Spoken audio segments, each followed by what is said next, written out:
So this is a self-service kind of bakery. So I have taken one croissant and one donut. So we have to take in plates and with our fork. So and we have to bill here. We have to give. So the carry bag is 3 yen. So croissant and donut is how much? How much? Cash. How much?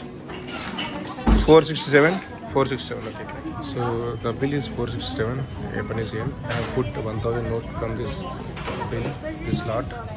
So I have got some change. I have put change from this. So then she has put 1000 yen in the system till. So then I got change here. So it is easy. So she's not handling her coins anyway. So, thank you. Bye bye. I told Sai Garu to come here. So I am having some fries. I am feeling hungry now. Still after eating burger, donut, everything. So he will come here around in 10 minutes. So this is a McDonald's in Nishikasai. So I will eat some fries. So then I hope I will be fine. So I can self-order or I can just go and order it till. First time I'm eating in McDonald's in Japan. So I ordered for large fries with ketchup. So it is 390 yen. So that means 250 rupees to maybe 200 rupees Indian rupees. So my token number is 310. So I have to collect it. So it is already here. So I will go and collect 310. So Japan Sai is here. So in McDonald's, I just saw him, waved him. He also waved from outside. So he is keeping his umbrella out and coming. Japan Sai garu etlunnarandi?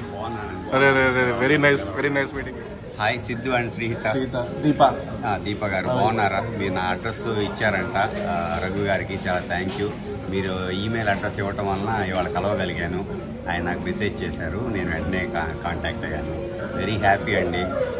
ఈ మధ్య కొంచెం చేయట్లేదు, బిజీగా ఉండి, but someday I want to continue. I'm very happy to Raghu గారిని కలవటం చాలా happy అనమాట.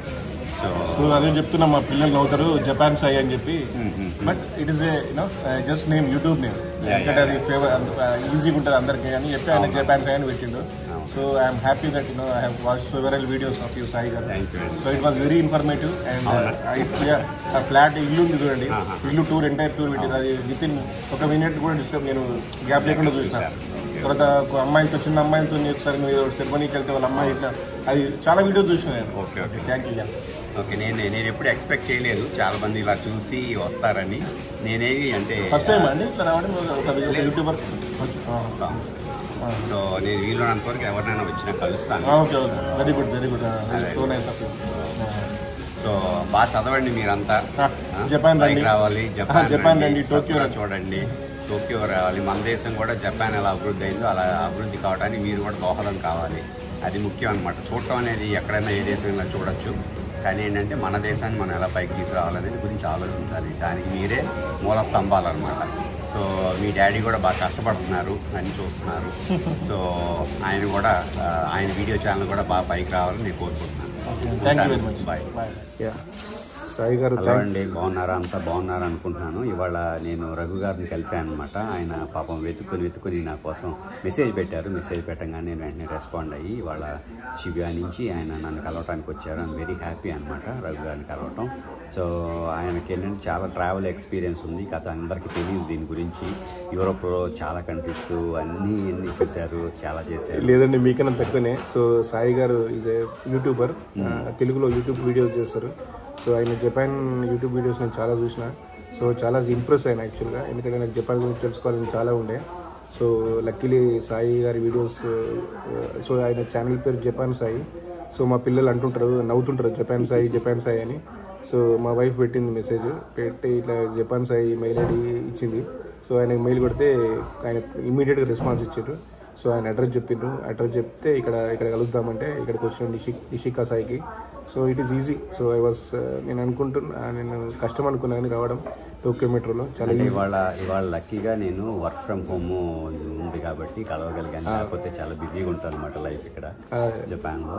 మీరు ఎప్పుడు వచ్చారు సాయి గారు? నేను 1996లో వచ్చాను. తర్వాత 97 నుంచి కంటిన్యూస్ ఆల్మోస్ట్ 25 years దాటింది. అదే మేము ఇంకా అంటే ఫ్యామిలీ మొత్తం ఇక్కడ పర్మనెంట్ రెసిడెన్స్ అనమాట. పిల్లలు కూడా ఇక్కడే పుట్టారు, బట్ స్టిల్ వీఆర్ ఇండియన్స్. మీరు అంటే యూట్యూబ్ అసలు వీడియోస్ చేయాలని ఎంత ఐడియా వచ్చింది? ఎందుకు వచ్చిందంటే మా ఫాదరు మా చుట్టాలంతా విలేజ్లో ఉంటారు కదా, ఉంటే వాళ్ళకి ఏంటంటే ఎప్పుడు ఫోటోలు తీసి పంపించేవాడిని.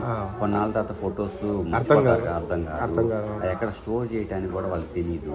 అదే నేనేమనుకున్నా అంటే నా లైఫ్ని ఒక డిజిటల్ ఫార్మాట్లో స్టోర్ చేసుకుంటే ఎప్పుడన్నా ఒక 50 ఏళ్ళ తర్వాత, ఒక 10 ఏళ్ళ తర్వాత, 15 ఏళ్ళ తర్వాత వెనక్కి వెళ్ళి చూసుకునేటప్పుడు నేను ఇలా ఉన్నానని నాకు గుర్తుంటుంది అని. అంటే నేను ఎవరికైనా చూపించాలి, ఎవరికి. ఇంకోటి అంటే ఇది ఫ్రీ స్టోరేజ్ కదండి. అవునండి. ఇప్పుడు మీరు గూగుల్ అనుకోండి, గూగుల్ డ్రైవ్ డబ్బులు కట్టాలి. అవును. యూట్యూబ్లో మీరు ఫ్రీగా స్టోర్ చేసుకోవచ్చు. అదే ఏంటంటే ఫ్రీ స్టోరేజ్. మన డేటా మన దగ్గర ఉంటుంది. ఒక డైరీ రాసుకునే బదులు నేను ఆ రోజు చేశాను అని ఒక ఐడియా కోసం. అందుకనే నేను ఎప్పుడు దాన్ని ప్రమోట్ చేయలేదు. లైక్ చేయండి, సబ్స్క్రైబ్ చేయండి, నేను ఎవరిని అడగను, ఏమి మానిటైజ్ కూడా చేయలేదు ఇప్పుడు దాకా. ఆ ఆస్పెక్ట్ లేదనమాట. వీలున్నంత వరకు అంటే చాలా 25 years ఉండి ఇక్కడే చదివాను నేను జపాన్లో. మాస్టర్స్ ఇక్కడ చేశాను. ఎకనామిక్స్. యూనివర్సిటీ అండి? Nagoya university, centre of Japan. అక్కడ 2-3 నోబెల్ ప్రైజులు కూడా వచ్చినాయి. సో మంచి యూనివర్సిటీ. అన్ని స్కాలర్షిప్స్ అవి రావటం వలన నాకు 5 వయసులు ఖర్చు లేకుండా చదవగలిగాను. ఇప్పుడు చాలా కష్టం అందులో రావటం. సో మీరు స్కాలర్షిప్ ఉన్నారు? స్కాలర్షిప్. మీరు ఇంజనీరింగ్ లేదండి? డిగ్రీ? నేను డిగ్రీ విజయవాడ లయోలా చేశాను, Madras Vijayawada. Loyola high school Karimnagar. Okay. Same management. Okay. నేను కరీంనగర్లో ఉంది, సూర్యాపేటలో ఉంది. కాలేజ్ ఉంది కదా? అదే తెలుసు. లయోలా కాలేజ్లో చదివాను. తర్వాత చెన్నైలో లయోలా కాలేజ్ చదివాను. దెన్ జపాన్లో నగో యూనివర్సిటీలో చదివాను. మా వైఫ్ కూడా జపాన్లో PhD చేసింది. ఓకే. ఏ సబ్జెక్ట్? ఆమె ఏంటంటే ఇంటర్నేషనల్ డెవలప్మెంట్ అని. సో వర్క్ చేస్తున్నా వైఫ్ కూడా? చేస్తాను. ఆమె కొన్నాళ్ళు ఏంటంటే యునైటెడ్ నేషన్స్లో చేసింది. Okay. So United nations university అన్నమాట. ఇక్కడ ఉంది కదా యునైటెడ్ నేషన్స్ ఆఫీస్ టోక్యోలో ఉంది. యునైటెడ్ నేషన్స్ యూనివర్సిటీ అందులో వచ్చేసింది. ఓకే. సో అలాగా అంటే ఇంకా వచ్చి ఇక్కడ బాగుంది. మాకు భాష వచ్చు, జపనీస్ వచ్చు, చదవటం వచ్చు, రాయటం వచ్చు, పిల్లలకి అంతా వచ్చు. ఏ రకమైన ఇబ్బంది లేదు. అందువల్ల కంటిన్యూ అయ్యాం. ఇలాంటి మంచి వాళ్ళని అప్పుడప్పుడు కలుస్తున్నాం. ఒక నిమిషం దీన్ని స్టాప్ చేసి మళ్ళీ స్టార్ట్ చేస్తాను, ఎందుకంటే అప్లోడ్ చేయడం కష్టం.